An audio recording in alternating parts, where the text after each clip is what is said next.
A ver, creo que pienso, siempre he pensado que la verdadera parte de mi vida empieza a raíz del fallecimiento de mi abuelita, que a quien consideré y hasta ahora considero mi madre, ¿no? Fue un golpe duro que creo que todas las personas vamos a pasar por algún momento, ¿no? Pero desde ahí empieza realmente, creo, mi vida un poco a madurar y a tomar un poco de sentido. Igualmente, ¿no? Como todo joven, emprendí ciertas cuestiones para un poco mejorar mi vida, ¿no?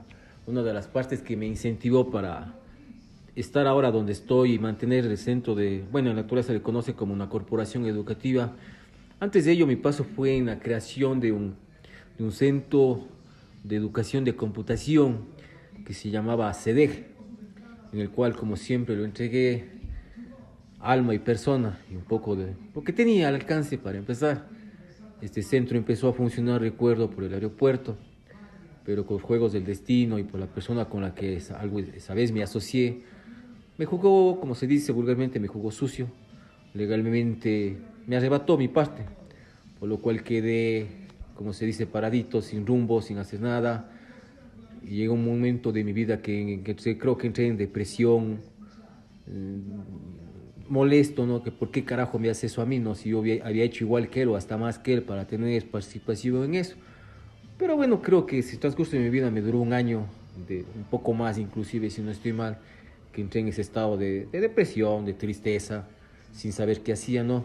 Entonces ahí es la parte que hace rato te comentaba y te decía que desde que falleció mi abuelita encontré un lugar donde encontraba un poquito de paz y tranquilidad, que era el cementerio, ¿no?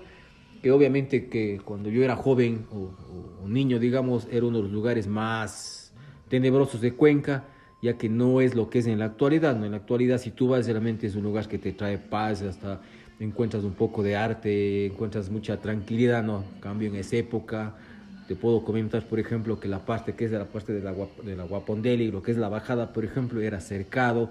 Tú podrías observar ahí los ataúdes botados, hasta huesos que estaban por ahí en el piso tirados, porque no había el mantenimiento que hay en la actualidad.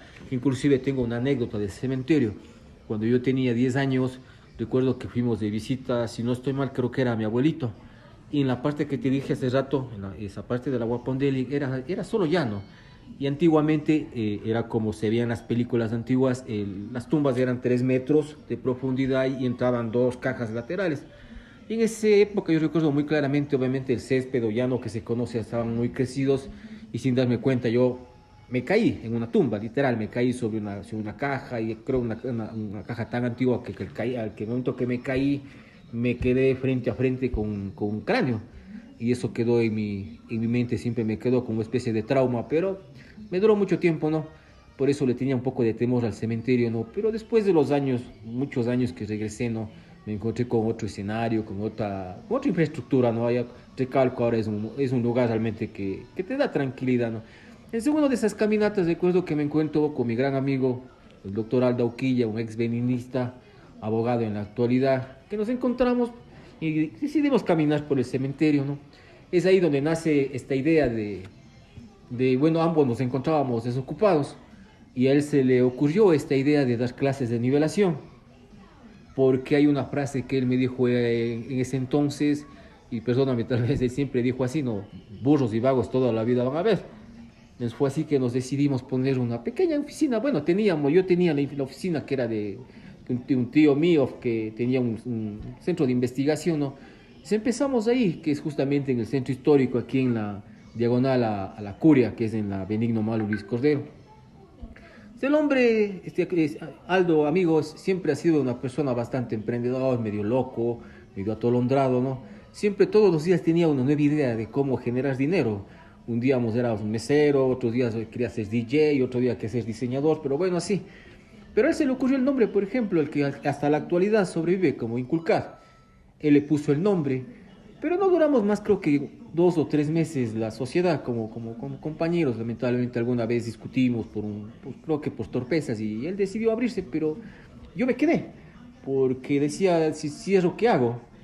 Pero asimismo también aprendí también que la gente de mi entorno tampoco me darían el espaldarazo, ese apoyo que necesitaba, todo lo contrario. Recuerdo que la persona que era dueña de la oficina poco a poco me fue retirando, obviamente lo que era de él, no, prácticamente me quedé parado, sin nada. Entonces me tocó aplicar algo tal vez que todo ser humano tenemos, que son ciertas habilidades y cualidades que tenemos, ¿no? Empecé a hacerle de albañil, de carpintero, de todo un poco, ¿no? Para empezar a armar, ¿no? Tengo siempre como recuerdo aquí inculcar el primer pizarrón que lo hice, que era una puesta de un baño del edificio que ocupaba, que era de Playboy. Yo la tuve que sacar y la tuve que adaptar a pizarrón. Recuerdo que compré esa pintura verde, en ese tiempo era de tiza. Fue la primera cuestión que empecé a armar, ¿no? Y me cogió una afición que a veces cuando uno es joven no ve la importancia de recolectar libros y empecé a pedir libros, hasta inclusive donde mis tíos y a escondidas traerme los libros para tenerlos. Era material didáctico que se iba a necesitar.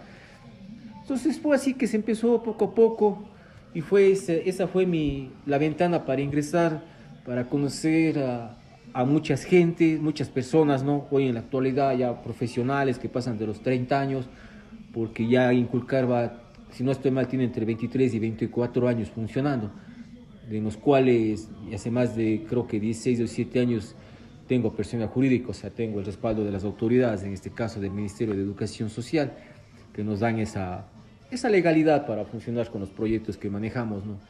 Pero es aquí también donde mi vida cambia bastante porque me da esa chance de conocer personas que cambiaron mi vida y no lo puedo negar. No sé si hace rato me preguntaste cuántos hijos tengo. A veces te digo uno, dos, pero a veces me pongo a pensar realmente que ni yo mismo sé cuántos hijos tengo porque creo que a muchas personas formé parte de ellos, o ellos formaron parte y hay personas que siguen formando parte de mi vida, con quienes sigo apoyando, cuento con el apoyo de ellos, ¿no? Y eso es agradable, eso es es algo que me siento orgulloso, ¿no? Porque no cualquier persona, pienso, y esto lo digo con toda la humildad, pienso que hace lo que yo hago, ¿no? A través de la institución o como persona. Tengo un caso, por ejemplo, bastante anecdótico. El primer estudiante que yo tuve en la actualidad es médico, es el doctor Mateo Godoy.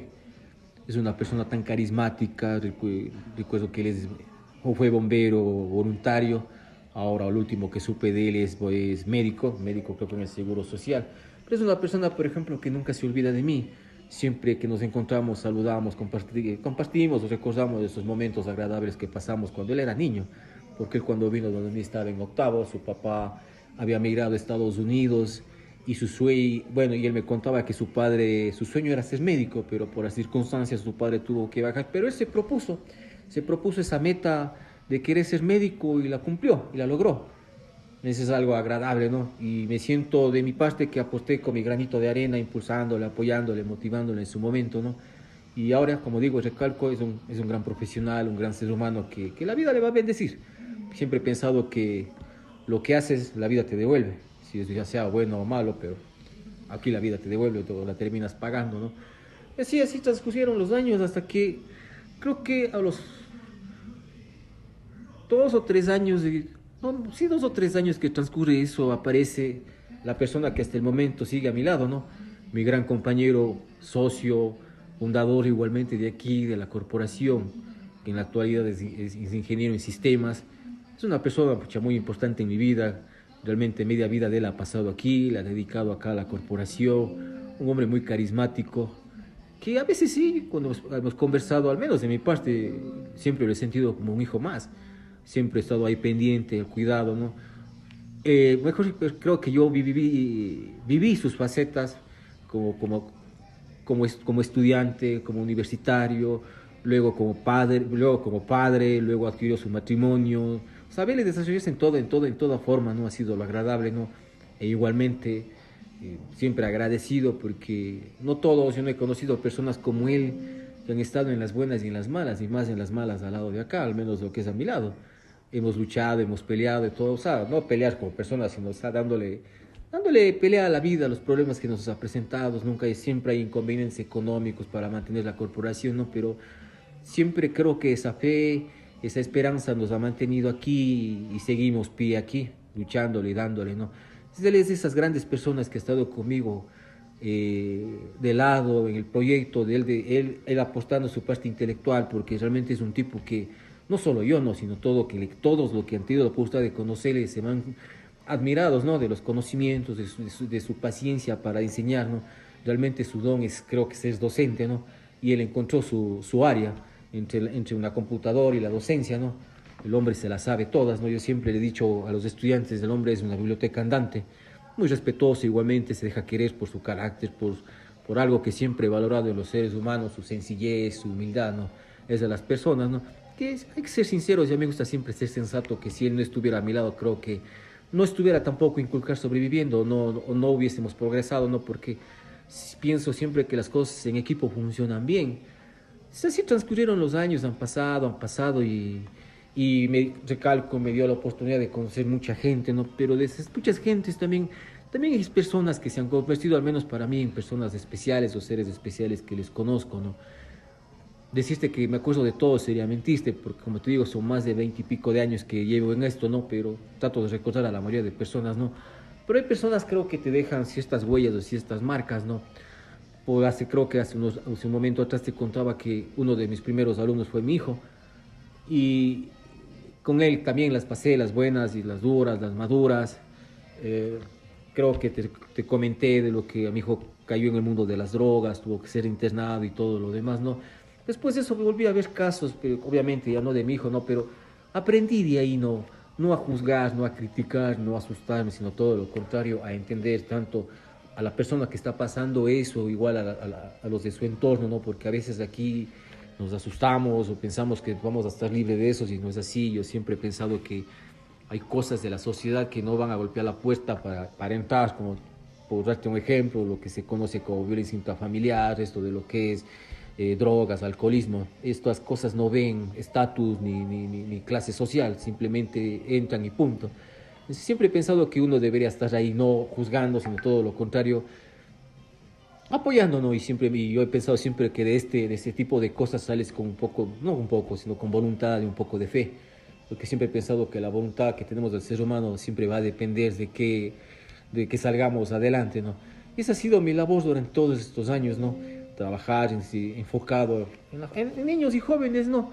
Que me siento también con creo que Dios y la vida me dio esa cualidad de saber escuchar y ser escuchado por las personas, de esa gran mayoría que conozco, ¿no? Porque algo, por ejemplo, que te puedo recordar, una de mis grandes, no sé si decirle locura, ¿no? Pero sueño, no sé, o se dio la oportunidad en mi vida, por ejemplo, es de que quería ser alcalde de Cuenca. Yo recuerdo que antes, unos 2 años antes del 2019, te estoy hablando en el 2016, 2017, cuando empieza creo que el boom esto de las redes sociales, si no estoy mal, un poquito antes, un poco más, 2015-16 empieza esto de las redes sociales, sobre todo Facebook.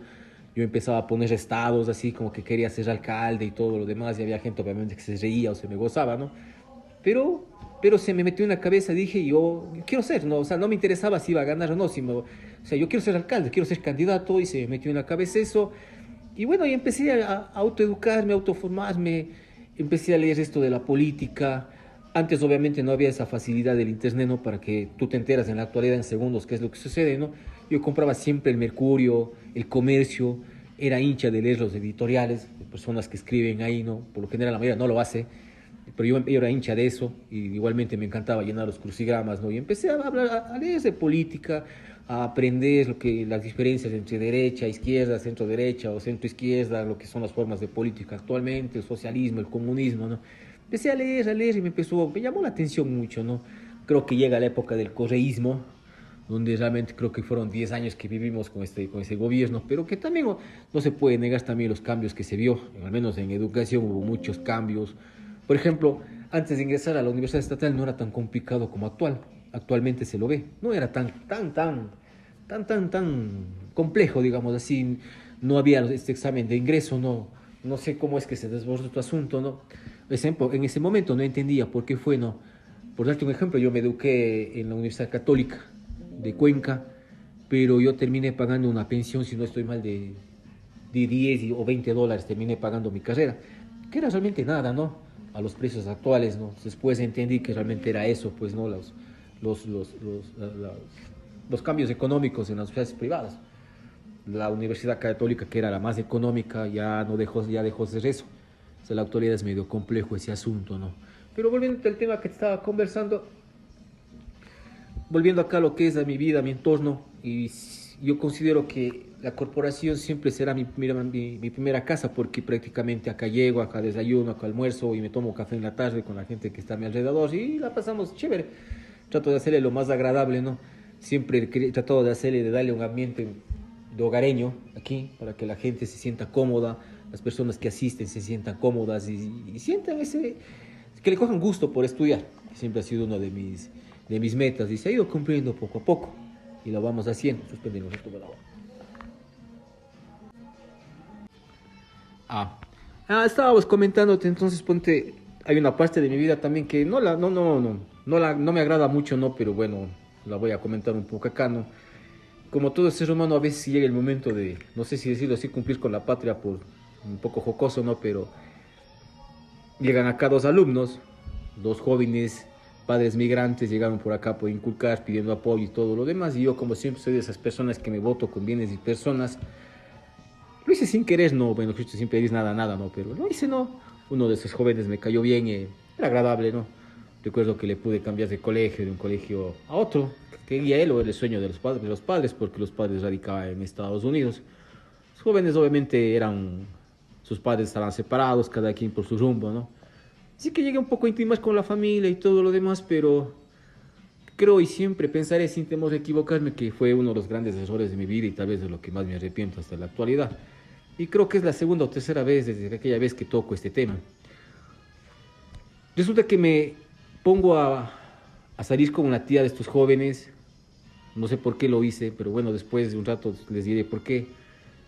Claro, mi hijo, como decía hace rato, ya sí estaba, creo que unido con la actual esposa, ya nació mi nieta y todo lo demás. Entonces yo entré en una desesperación que no sabía dónde recibirle, porque la casa donde vivía obviamente era de mi madre y no tenía esa confianza para llevarles a ellos, no eran dos bocas más y todo lo demás, y mi madre nunca ha sido, como se dice, una persona así como para demostrar ven o siéntense, no, prefería evitarme esos malos momentos.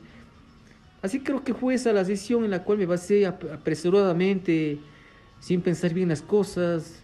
Un día, obviamente, creo que también vale la pena contar esto, ¿no? Creo que muchos años me dediqué al alcohol, sí, me dediqué a beber mucho. Eh, Creo que lo poco que ingresaba aquí lo dedicábamos a beber. En ese tiempo nunca me di cuenta de que realmente las personas que estaban a nuestro lado no eran amigos, sino eran simplemente personas que, obviamente, si tú encuentras un lugar donde te tienes todo gratis, tienes música, tienes una mesa, tienes una silla y tienes el alcohol, o sea, obviamente vas a ser el más querido, pues no. Pero eso se cambió, ¿no? Fue esas épocas justamente se llama alcoholismo y hay que aceptarlo, ¿no? Que recuerdo bien un lunes, me acerqué donde ella, así mismo, creo que todavía ebrio, y le propongo que nos casemos, ¿no? Obviamente ella estaba desesperada por casarse, ¿no? Sí, ella no dudó en decirme sí. Yo, según yo, lo estaba haciendo bien, pero ahora es que reconozco que lo hacía más pensando en mi hijo que realmente en mi felicidad. Pero tampoco creo que ese rato no me daba cuenta del daño que le hacía a la señora, porque yo sí me di cuenta que realmente es muy difícil quedarte a un lado de una persona que no quieres, así te pongan oro y plata al lado. Es muy difícil. Ahí me di cuenta realmente que prima el sentimiento, prima el corazón, o lo quieran llamarle, pero al menos de mí nunca nació eso, ¿no? Así que recuerdo claramente que me casé un 14 de diciembre, un viernes. Inclusive, ¿no?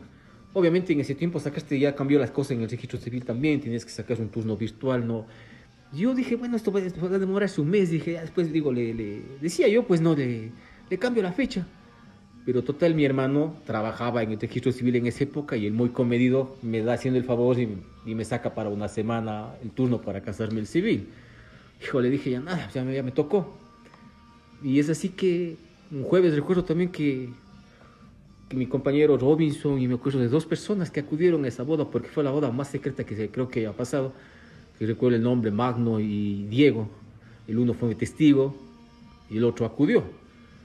Y bueno, me hicieron esa vez, ese jueves, una despedida de soltero, obviamente primó el alcohol y todo lo demás, ¿no? Fue tanto así que vivimos que yo prácticamente recuerdo al día siguiente era viernes. Robin también era mi testigo, si no estoy mal.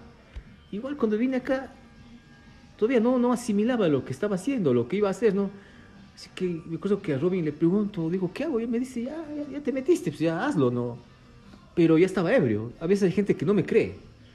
Yo llegué al registro civil, supuestamente me casaba a las 10:30, pero como nada, aquí somos, a lo ecuatoriano la hora nunca se cumple, terminé casándome a las 11:30.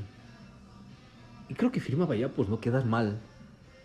Pero no era el matrimonio como tú ves o ves en otro lado, una pareja que firmaron y se van reunidos y se van a su casa o donde estés a festejar con tu familia, en tu entorno. Yo hice todo lo contrario. Yo regresé a la oficina a seguir bebiendo. Pero sabía por qué bebía, decía por qué lo hice. Yo, o sea, creo que ya un poco intuía que iba a ser el hombre más infeliz del mundo, ¿no? Yo estaba acostumbrado a una rutina muy diferente, muy diferente. Mi vida era aquí, o sea, siempre será en inculcar de lunes a sábado. Y si yo tenía mi rutina, claro, obviamente, todavía en esas épocas, obviamente sabía que a veces bebíamos miércoles, jueves, viernes, sábado inclusive. Obviamente no era vida tampoco, ¿no? Pero bueno, ya me metí en eso, ¿no? Y bueno, recuerdo que sabía porque alguien me llamó acá, me dijo, oye, tu esposa está ya ebria, inclusive la señora se había puesto a tomar, del despecho de que no estaba su marido a su lado. O sea, me tocó subir a la casa. Obviamente quien me acompañó, mi fiel amigo Robinson, creo que mi amigo Diego. Subimos allá, ¿no? Mi suegra tenía, ex suegra ahora no, tenía una tienda inclusive. Obviamente ella es feliz porque se casó conmigo la hija y todo lo demás. Ellas ya habían planificado una disque merienda pequeña para el siguiente sábado. Como yo seguía tomando, no asimilaba pues la realidad. Llega el sábado, yo todavía no sabía qué pasaba, ¿no? Todavía tembloroso, todavía ebrio, ¿no? Llega la noche, obviamente llegó Robin, parte de mi familia, ni siquiera todos. Mi hermano mayor, por ejemplo, él nunca fue, nunca asistió, nada por el estilo. Era un poco medio incrédulo decir que el Brando se casó. Pero bueno, dije ya. Cuando reacciono es realmente ya el día siguiente. Claro, ese sábado viene la merienda, mi suegra hace su plato típico de allá del campo, es un chancho hornado, si no estoy mal, ¿no? Pero creo que en esa merienda que se convirtió en fiesta después, si alguien era observador y si me vio a mí, realmente vio una cara de infeliz. Que no era esa persona que se casó de felicidad y por gusto, nada por el estilo. Pero bueno, y así fue. Me acuerdo que ya al día siguiente, ya domingo, y realmente, y la familia de ellas, me acuerdo, escuchaba las voces, seguían festejando y todo lo demás. Yo estaba en la cama, ¿no? Y digo, wow, ¿qué hice, no? Ese rato reaccioné. Recuerdo que me puse a llorar, dije, ¿qué carajo hice? Bueno, y me tocó conversar con la almohada. Dije, bueno, ya te metiste esto, pues bueno, inténtalo, ¿no? Así es que dije, ya voy a poner todo lo que puedo, ¿no? Para poder cambiar esto, ¿no? Pero de ahí aprendí una lección, en cambio, que los seres humanos a veces no te demuestran lo que son realmente, ¿no? Sino hasta el momento preciso, ¿no? Creo que a la semana de que estábamos casados, realmente mi ex mujer demuestra, no sé si decir el ser humano que había sido, pues no, porque una cosa es cuando eres enamorado y otra cosa es cuando eres casado. Una cosa es cuando tú visitas la casa de ella y te reciben bien y cuestiones así, y otra cosa es cuando tú te vas de la casa, no sabes qué realmente pasa ahí en esa casa. O sea, a mí me tocó vivir eso, recuerdo claramente porque mi ex cuñada, una señora migrante, en ese tiempo se construyó su casa y con una cancha de vóley ahí porque pensaban que ese iba a ser el negocio de su vida, con eso iban a salir de la pobreza. Y qué pobres, mejor no eran pobres, no eran tacaños y miserables como ellos mismos. Porque hay personas, eso aprendí, personas que tienen plata pero no la saben vivir, o sea, no la disfrutan. Yo siempre entiendo y claro que nada sacas guardándose a la final cuando mueres nada te llevas. Pero bueno, ahí recuerdo claramente que fuimos a algunos de esos terrenos que tenía la señora a cosechar choclos. Y desde el frente se veía la cancha de bol y un rato se divisó que estaban jugando unos jóvenes. Cosa que dije, chévere, ¿no? Pero el rato que regresamos nunca imaginé que esa señora se iba a bajar corriendo de la camioneta y a enfrentar al papá, agrediéndole prácticamente, y era por $3. Por $3 que había alquilado la cancha, que el señor se había cogido. Bueno, había cobrado, mejor dicho, ¿no?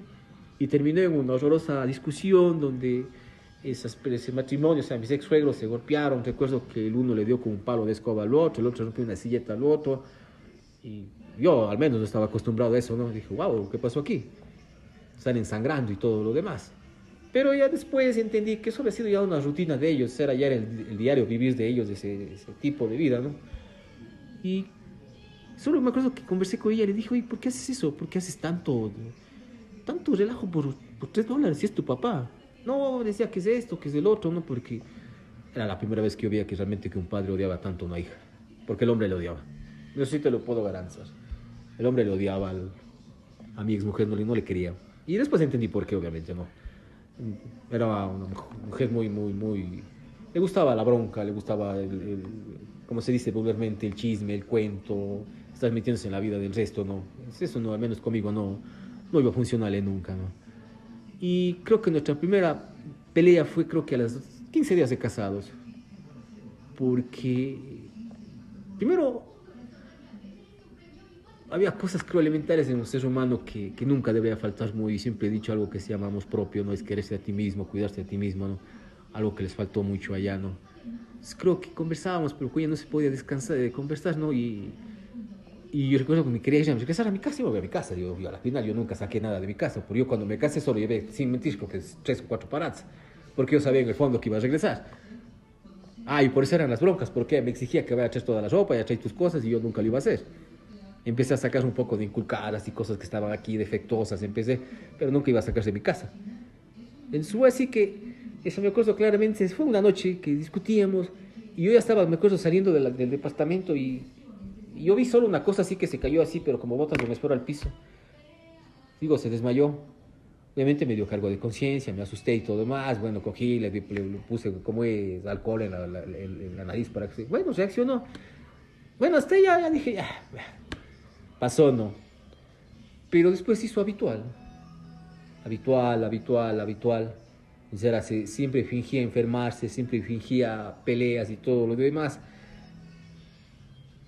Creo que mi matrimonio debe ser el segundo que, incluido el mío, el más rápido que he escuchado. Cuando estaba en la universidad conocí a una compañera que se había casado y había durado un mes. Después se había separado. Obviamente el trámite de divorcio te demora más. El mío duró, entre todo esto, yo me casé ese 14 de diciembre y recuerdo que me fui un 20 de junio del 2015. Pero fueron los 6 meses o 7 meses, y como te dije hace rato, los más infelices de mi vida, donde realmente yo bajaba de Sinincay alegre y cuando me tocaba subir casi subía llorando porque decía, Dios mío, otra vez ese martirio allá, porque era, mi suegra me deja la casa pero me va dejando al suegro. Aparte de eso tenía responsabilidad a los sobrinos y eran las peleas entre ellos. Obviamente nunca tuvieron esa parte, ese cariño paternal, esa formación paternal donde alguien te corrige, te dice estás bien o estás mal. Es cuando llega una persona y te quiere poner orden, obviamente se les complica o un poco se les hace difícil, ¿no? Yo entiendo que los más decían, bueno, ¿y este man quién es aquí o qué quiere aquí, no? A pesar que nunca me metí, jamás intervine más allá de lo que podía, porque también sabía lo que podía arriesgarme, ¿no?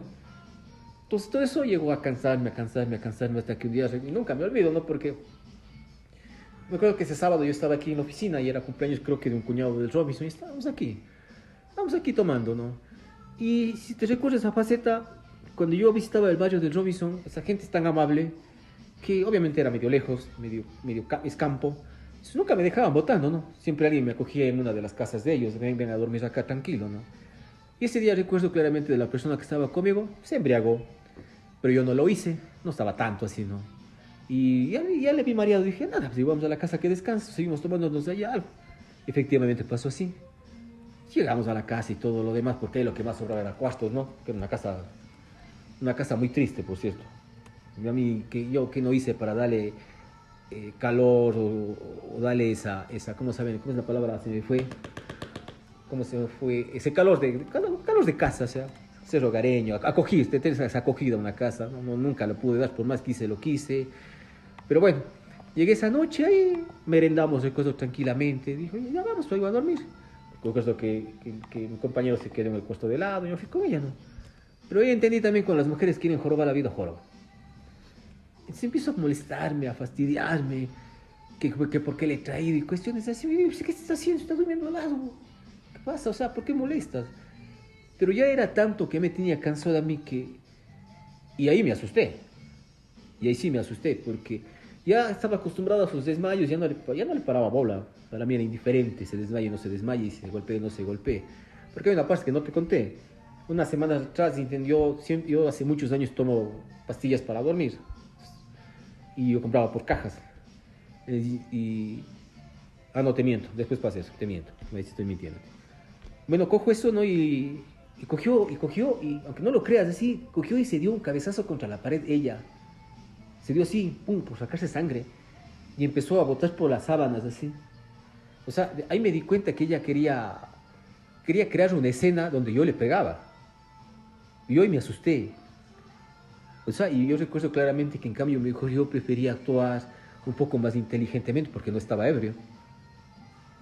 Simplemente le seguí la corriente, le dejé hasta que calmen las cosas y todo lo demás, ¿no? Pero fue la noche más larga de mi vida, eso te podría decir. Más larga, así hizo eterno hasta que llegue el sol. Pero en mi mente yo ya estaba planificando cómo irme. ¿Cómo está, Brandon? Hola, Buenas Josué. tardes. ¿Cómo estás? Buenas tardes. Yo ya estaba planificando cómo irme. Entonces empecé a conversar con ella, como se dicen los colombianos, empecé a caramelear un poco a poco. Pero en mi mente estaba irme. Y le decía que nos demos un tiempo por acá, decía que no sé cuánto. Y yo le tenía miedo, créeme. Pero pues tal vez alguna torpeza que quiera hacer. Digo, esta man se mata y me culpan a mí. Esta man hace alguna torpeza y me culpan a mí. Entonces, pero le logré convencer. Es así que ni bien vi que salió el sol, se llama Luis Miguel. Le dije, Luis Miguel, coge, mete en la mochila de esto y pum, pum. Dije, dame llamando un taxi y se hizo la gil. No hay taxis. Me parece que Dios estaba conmigo ese día. Porque yo salía de la posta y pasaba un taxi. Simplemente me trepé y no volví a dar la vuelta más. Salí y salí feliz. Claro, cuando regresé a mi casa también me sentí más extraño, ¿no? Mi cuarto nunca se utilizó. Pero hasta mi madre o hasta mis hermanos me veían de manera medio rara. Así es que, pero también después entendí también que una persona para, no sé si decirlo así, no sé si para bien o para mal, también te tiene que pasar un tiempo hasta acostumbrarte para volver a tu entorno, a tu nueva realidad. Eso me tomó un tiempo, pero después de eso también pasé un año de acoso de la señora, porque después empezó en cambio el chantaje de una manera de que, como te comentaba hace rato, de que se hacía la enferma, que se desmayaba y me llamaban al teléfono. Había una tía que se volvió, no sé, cómplice de ella, me llamaba que venga a verle, que se vence a morir. Chuta, hasta que un día creo que se había cogido, yo alguna había dejado mis pastillas ahí de dormir, ¿no? Y se había tomado. Pero ya en el seguro ya tenían antecedentes de ella, que siempre llegaba fingiendo, diciendo el parabambola. Y esa última vez que voy, pero ya no fui para ver, sino fui para parar el carro. Y yo cuando llego le veo una silla. Y cuando me ve a mí empieza como que queriendo, mejor fingiendo convulsionar, ¿no? Y me ve el doctor a mí y dice, no está nada. Y digo, sí es doctor. Y que se moría, que no es cuantito. Y le trasladan a una camilla, en emergencia le trasladan a una camilla, le ponen en una cama, ¿no? Y yo aproveché un momento que le dejaron solo. Y cojo y le dejé y me pegué al oído y le dije, déjate de pendejadas. Esta cama podría necesitar una persona que realmente necesito, está enferma. No una payasa. Levántate y ándate a la casa y realiza tu vida y sé tú misma. Deja vivir y vive en paz. Yo no vuelvo más. Me retiré y me fui. Pero creo que en algo aprendió. Creo que algo aprendió porque no volvió a saber más que esté en el seguro social y todo lo demás. Pero, como toda persona, uno es terco. Entonces llega un momento que después de meses así mismo volvemos a tomar contacto y todo lo demás. Y quisimos intentarlo. Quisimos intentarlo nuevamente. Claro, ya mi nieta estaba más consolidada conmigo, mi hijo igualmente y todo lo demás, ¿no? Pero no me gustó las actitudes de la señora porque, como te dije hace rato, era muy, muy imprudente en ciertas cuestiones, ¿no? Entonces, una vez cometió el error de mencionar a mi nieta, que no tiene que ver una persona inocente en eso, ¿no? Eso fue el chau para mí, ¿no? Fue el chau para mí. Luego de ella inició el proceso de divorcio, como, no sé, con alguna intención de decirle ahora sí, igual, a ver qué hacen. Entonces ella pensó que yo iba a retrasar el divorcio, todo lo contrario. Conocedor de leyes, yo mismo agilité. En cuestión de un mes, lo que nunca, aquí en el Ecuador yo ya estaba divorciado. Me había divorciado y todo lo demás. Y ahí es cuando vienen cambios en mi vida, porque ahí es donde cambia mi vida, porque yo tuve que pasar todas esas cuestiones que te he contado poco a poco, caídas, caída tras caída, me levantaba, pero me caía, pero en esta realmente te tengo ahí una anécdota. Por ejemplo, mi tío se llama Heriberto Chacón, no sé si le conocerán tu generación, dudo mucho, ¿no? Pero él es considerado aquí ¿cómo te diré? Como algo intangible, del patrimonio intangible de Cuenca. Fue un personaje ícono de Cuenca, porque era un personaje que vendía lotería y pedía caridad en la catedral. Y él era característico porque utilizaba siempre un palito de escoba, era corpulento y mi abuelita, para que le dé el saco, siempre le partía el saco por la mitad y le ponía un parche. Él era todo eso, ¿no? Él, por ejemplo, él para mí es fundamental en mi vida porque, si te mencioné, él fue el que hizo el papel de padre conmigo, no solo conmigo, sino con mi madre, mis hermanos y hermanos. Él fue el que muchos años trajo la comida y todo lo demás, ¿no? Creo que el golpe más duro para él, como a mí y al resto, fue la muerte. Para mí mi abuelito y para él su madre, ¿no? Porque él era especial, tenía un frenillo en el diente, no podía expresarse bien. A él le conocían como Betín. Claro, cuando muere mi abuelito, obviamente el golpe para él fue fatal, fatal, ¿no? Por eso es que yo tengo esa costumbre también aquí de hacer café en las tardes, porque eso aprendí de mi abuelita. Entonces, cuando muere mi abuelita, obviamente él se va a vivir con nosotros. Nunca más me iba a pisar donde mi abuelita vivía. Se va a vivir allá, pero mi tío lamentablemente aguantó 4 años más después de la muerte de su madre. Creo que la depresión le acabó. Pero yo más pienso a veces, creo que a veces pienso que Dios intervino ahí porque yo siempre después me puse a pensar, y si yo me casaba, ¿quién le veía a él? Porque ¿quién le veía? Era yo. ¿Quién le cuidaba? Era yo. ¿Quién le cambiaba? Era yo. ¿Quién le bañaba? Era yo. ¿Quién le cortaba las uñas? Era yo. Siempre me preocupaba de él, porque él llegaba siempre 11, 12 de la noche y ya le abría la puerta, le decía por qué estas horas y todo lo demás, y siempre me conquistaba con una monedita o 2 monedas. Pero igual siempre estaba pendiente de él, ¿no? Y su vida era la calle. O sea, yo después entendí porque un día, obviamente yo no le hacía por malo, sino por cuidarle, le dejé encerrando, ¿no? Yo salía para venir por el trabajo y él se paró en la terraza y le decía a la mamá, ¿por qué me hacen esto, no? Media vuelta regresé y dije, ya, digo, pero vendrás pronto, ¿no? Y así pasó la rutina, ¿no? Él nunca faltaba, y si faltaba te llamaba. Y te decía, por ejemplo, el gran amiga de la señora, una señora que se llama Targelia, que venden velas en la catedral. Entonces, gran amiga de ella y todo lo demás, ¿no? Ese día yo decía, pasó, se fue un domingo, o no, miento, déjame. Sí, salió el domingo, él se iba a Sogues los domingos, dijo, me voy, dije, ya, cuidarás y todo lo demás, ¿no? Y siempre estábamos acostumbrados a que llegue a las 10, a las 11, o cuando no llegaba, como te digo, él llamaba, ¿no? Entonces ese domingo también me cogió el sueño, no llega, ¿no? Y nos levantamos, y el Beto, nada. Vengo acá a la oficina, y el Betín, nada, y le digo a mi compañero, al Robin, digo, acompáñame a verle. Es aquí, como pasábamos por el centro, yo ya sabía dónde él estaba ubicado, le veía, siempre le veía aquí aquí en el puente del Centenario, le veía ahí. Y si nos encontrábamos, inclusive le saludábamos y todo lo demás, o siempre descansaba acá en la Juan Jaramillo y la Borrero, donde es la Cruz Roja. Caminé todos esos lugares y no le encontramos, no le encontré, no. Mi madre también se preocupó y empezamos a preguntar, a rastrear y nadie daba con él, ¿no? Con decirte que esa noche, el lunes, me voy a la morgue, porque dicen que hay un cadáver parecido a él. Nunca más quise entrar a estos lugares, ¿no? Me tocó entrar a la morgue y vi cómo sacaban los cadáveres, ¿no? Y había un señor, creo que le había atropellado y la llanta le había pasado por acá, ¿no? Y yo dije, no es él, no. Dice, ¿dónde está?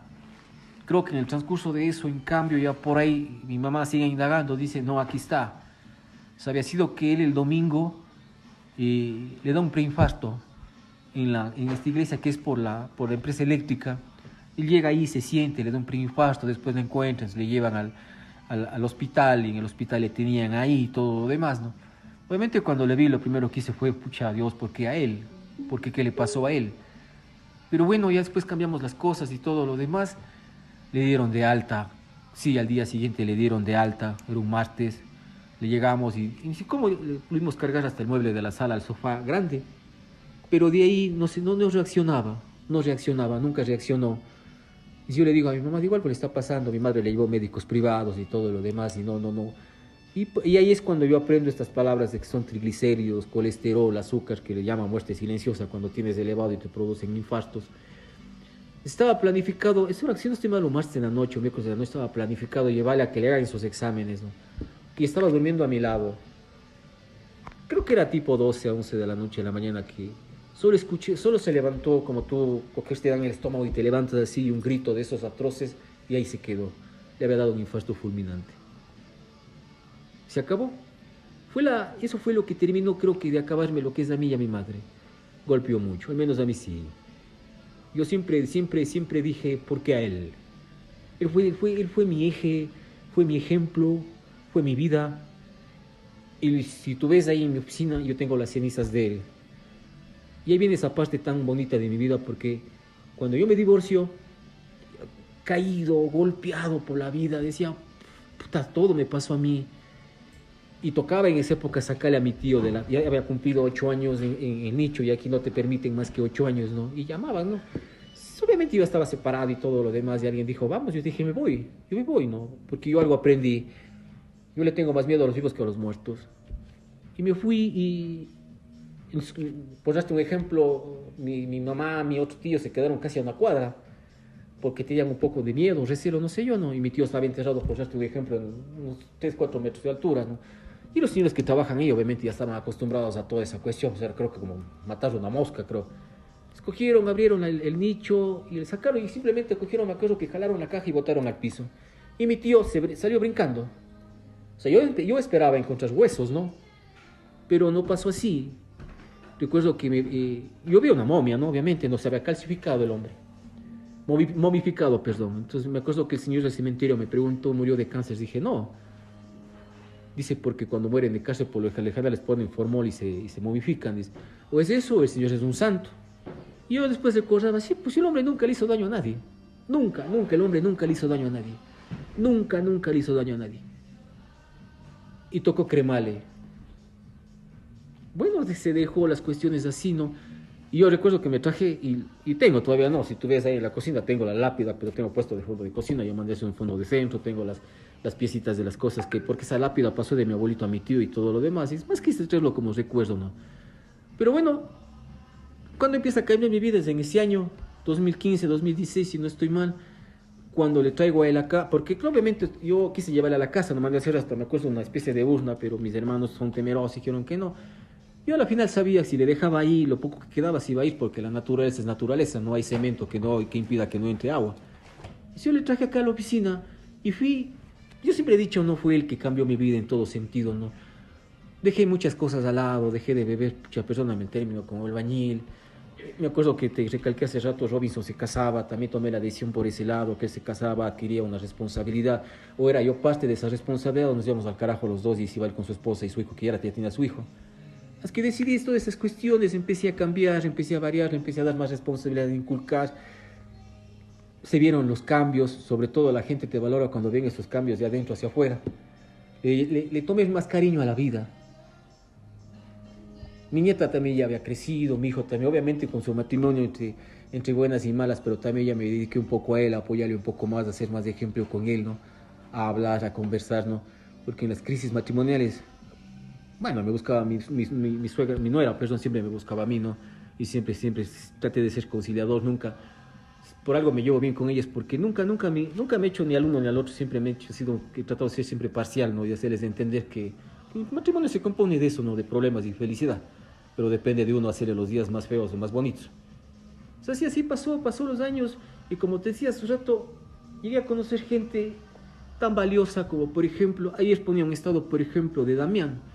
Damián, por ejemplo, para mí es un héroe, para mí es un héroe el hombre, es un héroe. Yo lo conocí en el Benigno Malo, la mamá le trajo acá para recibir clases de octavo. Yo era un Newton, un ratoncito que venía, pero yo no sabía la historia detrás de él, después de eso me fui enterando. Y nunca olvido, por ejemplo, cuando él subía a la grada, y veía un minuto que veía y me decía, hola Brando, soy Damián Quinde, préstame, ya eran dólares, préstame 50 centavos para usted paso de... Toma. Pero no pensé que esos 50 centavos me iba a arraigar con él y con su familia. Y después ya empieza la mamá a conversar conmigo, bueno, una historia bastante triste y al mismo tiempo, como lo dije, es una historia extraordinaria del hombre. Viene su adolescencia, perdió el año en el Benigno Malo, creo que 1 o 2 años, se retiró de aquí, se fue, recuerdo claramente, se fue soberbio, orgulloso, yo hasta ahora le quiero muchísimo, mejor dicho. Pero le jugó algo en la vida, que la mamá se hace un examen y los médicos no le detectan a tiempo, y si no estoy mal, la mamá murió en el 2009, si no estoy mal, de cáncer al útero, y dejaba 2 hermanos más. En esa época el hermano menor creo que tenía 5 años, si no estoy mal, y el hermano mayor 6 o 7 años. Un padre totalmente irresponsable, un personaje que nunca se dedicó a sus hijos, es el único que le quedaba, pienso yo, creo que era yo, ¿no? Y sabes, yo, créeme, yo nunca asisto a ese tipo de eventos. Y si asisto es porque realmente esa persona yo le quiero. Yo, por ejemplo, si tú me invitas a un grado, esas cuestiones, yo nunca, ni cumpleaños, nunca voy, nunca voy. O sea, aquí en esa época siempre me invitaban y decían, pero ¿por qué no va?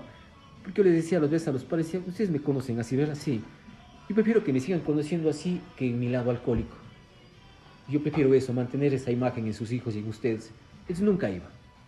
Me acuerdo que Damián solo asistía a su, creo que era confirmación, si no estoy mal. Asistí, ¿no? Y vi, Wamba tiene unos dotes para bailar, de esos, pero de danza increíbles, ¿no? Pero me quedé solo unas horas, ¿no? Y después, obviamente, en unos años vino este suceso de la mamá. Es decir, increíblemente se quedó, como te dije, con un padre que no valía un centavo, un tipo dedicado al alcohol. Y se aferró a mí, y yo lo único que decía, mira, arriba tienes un ángel que te cuida y te va a cuidar. Y, y él dice, y mis hermanos, tienes que hacerte cargo. Y él, imagínate, a esa edad, asumió el rol de padre, de dos personas, y totalmente solo. Entonces empezó conmigo aquí. Dije, ven, yo te ayudo. Empezó así mismo. Sí, empezó limpiando. Siempre venía los sábados a limpiar, entre semana a ayudarme en alguna cuestión. Yo le daba, toma, toma. Lo que podía le daba, le ayudaba, toma, toma, le daba así. Pero así mismo, como vas creciendo y todo lo demás, un día me acuerdo que unos supletorios, había cogido sus alumnos fuera de aquí, ¿no? Que no me interesaba porque al final siempre he dicho, el negocio es para todos. Y el hombre, bueno, y cuando venía, Robin igual le ayudaba en matemáticas para que me enseñe, ¿no? Pero tuvo una mala experiencia, creo que por ahí algo le falló y perdió el año, es un cliente de él, ¿no? Y vino donde mí nuevamente, claro, ven, encantado de la vida. Pero por algo, así mismo se fue, se resintió y le dije, pero me acuerdo que le dije, espera, no te vayas, no, que nos cuente y se fue. Lo que siempre he dicho yo, siempre les digo a las personas, en la vida la arrogancia y la prepotencia la terminas pagando. Y créeme que la pagas feo, la pagas feo. Yo recuerdo que arrendaba la oficina del frente. Él se desapareció creo que en unos 3 meses, 4 meses. No sabía nada de él, ni tampoco, ni le veía conectado, pero tampoco le escribía. Y un día estaba sentado ahí, me acuerdo que llega con los 2 hermanos y me queda viendo y... ¿Qué más? Digo, Damián, ¿cómo te va? Y lo único que hizo, se sentó y lloró, me dijo... Perdóname, digo, ¿por qué? Estoy en la mierda. Pues yo sabía. Y lo único que dice, no, dije, ¿sabes qué? No pasa nada. Ven acá, ten esto y pasa nada, tranquilo. Vuelves. Y de ahí vino su faceta universitaria. Increíble el hombre. Lo logró en la estatal de veterinaria. Así mismo, y me acuerdo que conversé, le dije, verás, en el colegio te tropezaste las veces necesarias, ya sabes lo que es caerte, ya sabes lo que es fracasar. Y de los errores se aprende. Y al mismo tiempo empieza con una enamorada. También era otro dolor de cabeza. Digo, por Dios, tendrás cuidado, no harás lo que hizo tu papá. Mira, tu papá que hizo, trae hijos al mundo y mira cómo viven. Pues poco a poco fue calando, creo que mi concepto, mi criterio sobre él. Y me agradó porque te termino de contar la fase de Damián. Todos esos años estuvo aquí dando química, horas, venía, ya la universidad le ocupaba, ¿no? Y alguna vez el Wambra siempre fue emprendedor, ¿no? Se empezó a trabajar inflando globos para eventos estos de cumpleaños y cuestiones así, ¿no? No sé si le conoce, ¿no? Pero quien le conoce le ves un tipo serio, que quien se imagina que los fines de semana saca sonrisas a grandes y chicos porque es animador.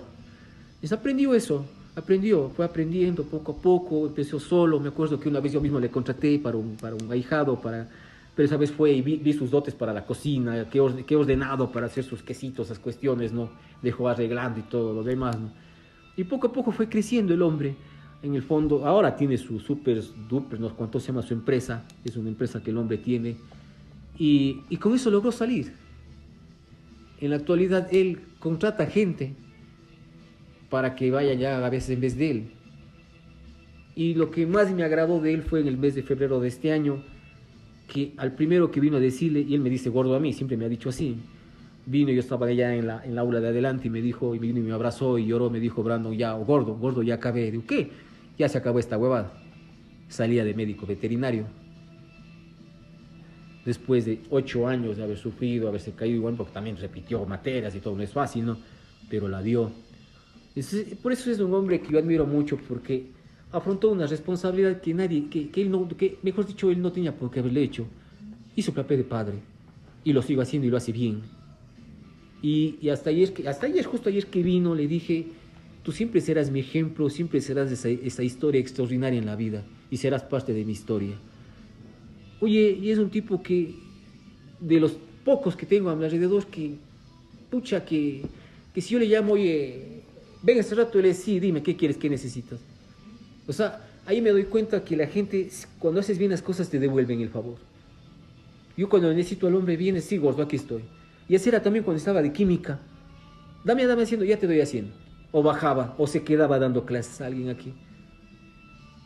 Es ponte, para mí, personalmente, puta, este man es un hijo más. Así es. Yo siempre he dicho algo a las personas, a mí no me vincula ni sangre ni apellido, me vincula el cariño, esta responsabilidad que tú adquieres con las personas. No te piden, sino tú coges, tú dices yo quiero, y si la otra parte acepta, pues chévere, vamos ahí, pero vamos con reglas.